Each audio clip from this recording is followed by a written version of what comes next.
तर रामराम मंडळीनो, मी तुमचा दोस्त आणि होस्ट अभिनंदन स्वागत करतो तुम्हा सर्वांचं आपल्या यूट्यूब चॅनलवर, ज्याचं नाव आहे कुबेर मराठी. आजच्या व्हिडिओमध्ये मित्रांनो एक बहुचर्चित stock okay IRFC okay Indian railway finance कॉर्पोरेशनबद्दल आज आपण ह्या ठिकाणी डिस्कशन करणार आहोत. आता तुम्हाला IRFC बद्दल मित्रांनो माहीतच आहे की एक मल्टीबॅगर स्टॉक आहे. खूप चांगले रिटर्न्स याने गेल्या काही वर्षांमध्ये इन्व्हेस्टर्सना दिलेले आहेत. सो ह्यांनी काय केलेलं आहे मित्रांनो, एक डिव्हिडंड ह्या ठिकाणी डिक्लेअर केलेला आहे, इंटरिम डिव्हिडंड. आता हा डिव्हिडंड किती रुपयाचा आहे मित्रांनो? ₹1.02 हा डिव्हिडंड असणार आहे पर शेअरच्या हिशोबाने. आणि हा जो काही डिव्हिडंड आहे तो अनाऊन्स कधी केला गेला होता? सो मित्रांनो बघा, अनाऊन्स केला गेला होता 26 फेब्रुवारी रोजी. ओके, हा अनाऊन्स केलेला गेला होता. आणि ह्याची जी काही एक्स डेट आहे ते एक्स डेट किती असणार आहे?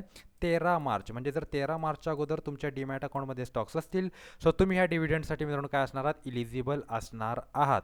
आता आपण बघूया की ह्या करंट लेवलवरती ह्या स्टॉकमध्ये इन्व्हेस्टमेंट करणं फायद्याचं ठरू शकतं का?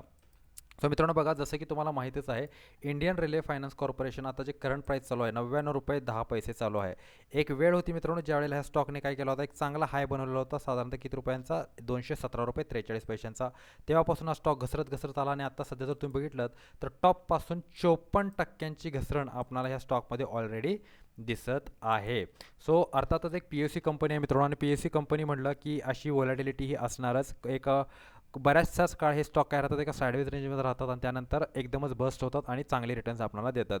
पण चांगली गोष्ट मित्रांनो ही आहे की ह्या स्टॉकने आत्तापर्यंत सुद्धा खूप चांगले रिटर्न्स दिलेले आहेत. 2021 पासून आत्तापर्यंत तुम्ही बघितलं तर 300%हून अधिक रिटर्न्स आपल्याला ह्या स्टॉकने दिलेले आहेत. जर टॉपचा जर विचार केला तर 710% रिटर्न्स आपल्याला दिलेले आहेत.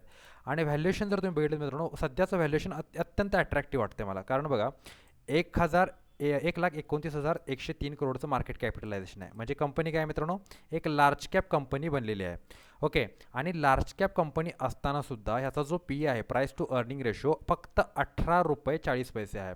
म्हणजे मला वाटतं मित्रांनो, कदाचितच मार्केटमध्ये आता दुसरी कोणती तरी अशी कंपनी असेल शेअर मार्केटमध्ये जी एक लार्ज कॅप कंपनी आहे आणि इतक्या चांगल्या PE आपल्याला ह्या ठिकाणी भेटत आहे. ओके, आणि बुक व्हॅल्यू आणि करंट प्राईजमध्ये सुद्धा खूपच कमी अंतर ह्या ठिकाणी आपल्याला दिसतं. आता डिव्हिडंड यील्ड तुम्ही बघा, जसं जसं स्टॉकचं प्राईस मित्रांनो ड्रॉप होत जाणार आहे ना, त्यानुसार ह्या ठिकाणी काय होत जाणार आहे? डिव्हिडंड यील्डसुद्धा वाढत जाणार आहे. 1.62% डिव्हिडंड यील्ड आहे. म्हणजे जो शेअर आहे वर्षाला तुम्हाला रेडीमेड या ठिकाणी 1.62%पर्यंतचा डिव्हिडंड देतो आहे. आणि ज्यावेळेला हा स्टॉक मूव्ह करायला सुरुवात करेल त्यावेळेला तुम्हाला रिटर्न्ससुद्धा ह्या ठिकाणी काय देईल? हा चांगले द्यायला सुरुवात करेल. खूप चांगले रिटर्न्स तुम्हाला ह्या ठिकाणी लाँग टर्ममध्ये भेटू शकतात. पण अगेन ही कोणती इन्व्हेस्टमेंट रेकमेंडेशन नाही आहे. सो असे जे स्टॉक्स असतात मित्रांनो, ज्यावेळेला 10% 15% पडत जातील, तुम्ही ह्याच्यामध्ये स्टॉक SIP करत जाऊ शकता. थोडे थोडे शेअर्स या ठिकाणी खरेदी करू शकता. बल्कमध्ये PSU स्टॉक्समध्ये मित्रांनो कधीच इन्व्हेस्टमेंट या ठिकाणी करू नये. ओके, ही गोष्ट लक्षात ठेवा. पण व्हॅल्युएशन चांगला आहे, मोनोपॉली कंपनी आहे, लार्ज कॅप कंपनी आहे. त्यामुळे मित्रांनो हा स्टॉक आपल्या पोर्टफोलिओमध्ये असणं गरजेचं आहे असं मला तरी वाटतं. पण अगेन ही कोणती इन्व्हेस्टमेंट रेकमेंडेशन आहे, ही गोष्ट लक्षात ठेवा. आशा करतो हा व्हिडिओ तुम्हाला आवडला असेल. भेटतो पुढील व्हिडिओमध्ये. तोपर्यंत goodbye, take care and good time. Thank you very much to all of you.